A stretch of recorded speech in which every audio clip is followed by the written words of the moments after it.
The refusal to investigate the assassination of a witness, Sugath Nishanta Fernando, a report by the Asian Human Rights Commission. Sugath Nishanta Fernando was from Negombo, a few miles north of Colombo, and he had a long, ongoing dispute with some police officers whom he alleged had defrauded him over the sale of a vehicle. One of the officers demanded bribes from him, which he complained of to the Commission on Bribery and Corruption. After investigation, the Commission filed charges against an officer in charge of a police station for demanding and obtaining bribes. Thereafter, a group of policemen assaulted Nishanta and his family, demanding that they not give evidence in the bribery case.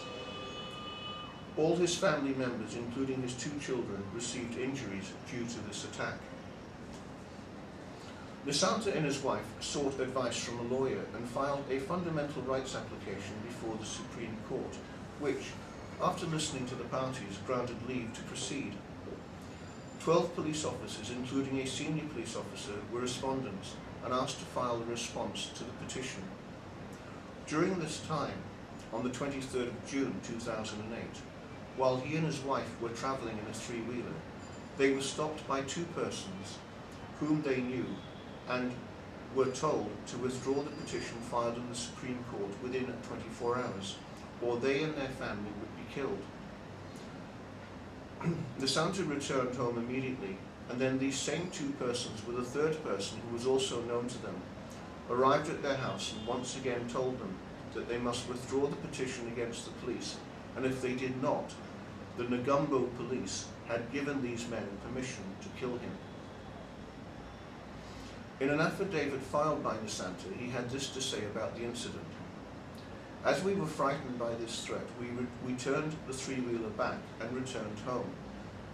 Shortly after we came back home, we heard a loud banging on the door of our gate, and 2 people who were outside the gate shouting and telling, "Open the gate. If you do not withdraw the petition, we will kill you all by evening of tomorrow. Police have given us permission. Open up." Due to fear, we did not open the gate, and when we looked over, we saw Niroshan, Namal, and 2 other persons that we had seen before. The 2 persons who were hitting our gate and shouting were Niroshan and Nimal. After a short time, this group got into a vehicle and went away. I have learned that Niroshan is a person who has fled from the armed forces. It is very clear why these persons are making these threats to us, and that is to make us withdraw the fundamental rights petition we have filed against several officers of the Negombo police regarding violations of our human rights. Regarding this, on the same day, the 23rd of June, we went to the Crimes Office of the Deputy Inspector General of Police and made a complaint, which bears number SHB 345/265.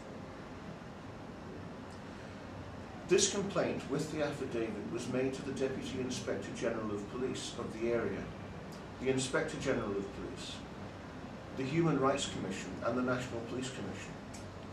Human rights organisations also made similar appeals to the same authority and the Ministry of Disaster Management and Human Rights. However, despite all attempts to seek protection, Nishanta was assassinated by 2 gunmen in broad daylight on the 20th of September. Ever since, the family, the lawyers and human rights organisations have urged for criminal inquiries and the arrest of the culprits. The family has clearly stated that they suspect the police officers of Negombo, who are parties to the cases that Nishanta was pursuing. The Deputy Inspector General of Police has promised to conduct inquiries.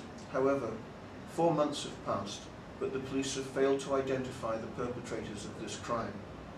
There is general suspicion that since the suspects are police officers, they are being protected, and no genuine inquiries will be conducted into this case. Failure to investigate a serious crime is an abdication of the duties of the government and the duties of the police. No amount of public pressure seems to matter when there is no political will to investigate a crime.